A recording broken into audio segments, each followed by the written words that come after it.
সেইদিনা দেখোন তই গৈছিল, চকুত হৈ কৈছিল তই মোক এৰি থৈ নাযাবি। শুন বুলি দেখোন তয়ে মোক মাতিছিল,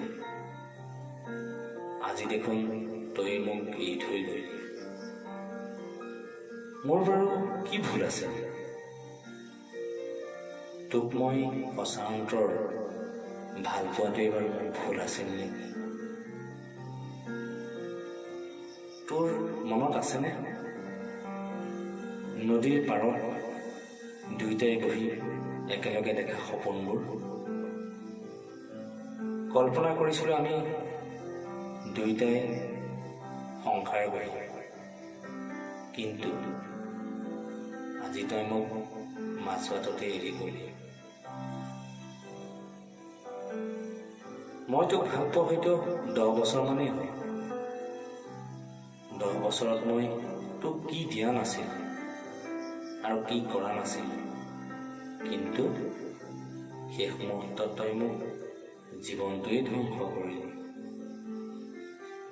বাৰু যা, তই যালৈকেই গৈছ য'তেই থাক, সুখেৰে থাক, কিন্তু এদিন হলেও মোক তই মনত পেলাবই লাগিব মই যে তোক সঁচা ভাল পাইছিলোঁ।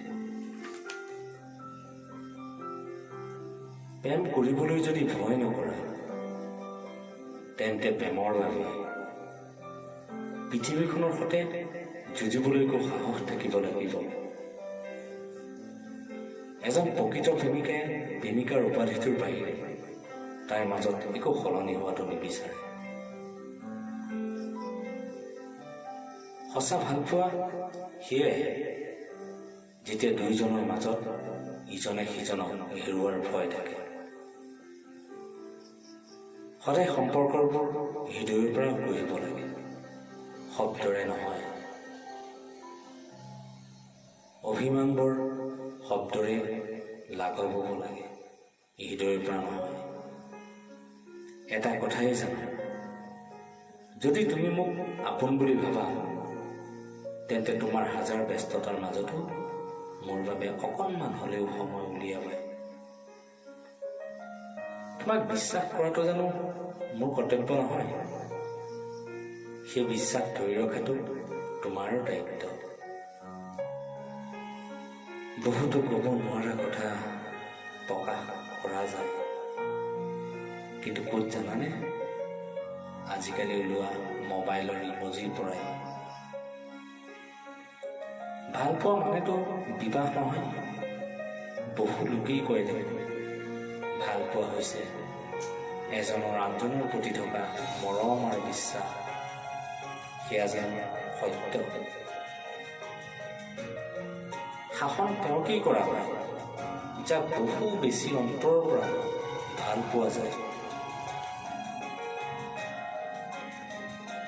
সম্পৰ্কত প্ৰতিশ্ৰুতিতকৈ বিশ্বাসৰ গুৰুত্ব বহুত বেছি। জীৱনত বেছি একো নিবিচাৰোঁ, মাথো এনেকুৱা এটা এজন বিচাৰোঁ, হয়তো কোনোবাই এজনী বিচাৰে, যিজনীয়ে মাথো মোক ভাল পাওক, লগতে বহুত কেয়াৰ লয়, সেইটো আশা কৰোঁ। প্ৰকৃত ভাল পোৱা পূৰ্ণতা ত্যাগ অবিহনে কেতিয়াও সম্ভৱ নহয়। আৰু এটা কথা কি জানো, আজিকালিৰ দিনত ৰাতি যেতিয়া 12-1 বজাৰ পিছত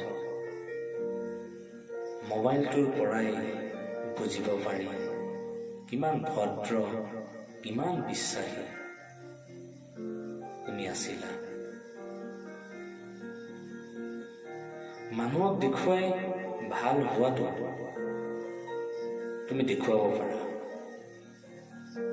কিন্তু মোবাইলত ফটোবোৰ চাই তুমি যেতিয়া কমেণ্ট আৰু ইমজিবোৰ দিয়া, তেতিয়াই প্ৰকাশ কৰে তোমাৰ আচল স্বৰূপ।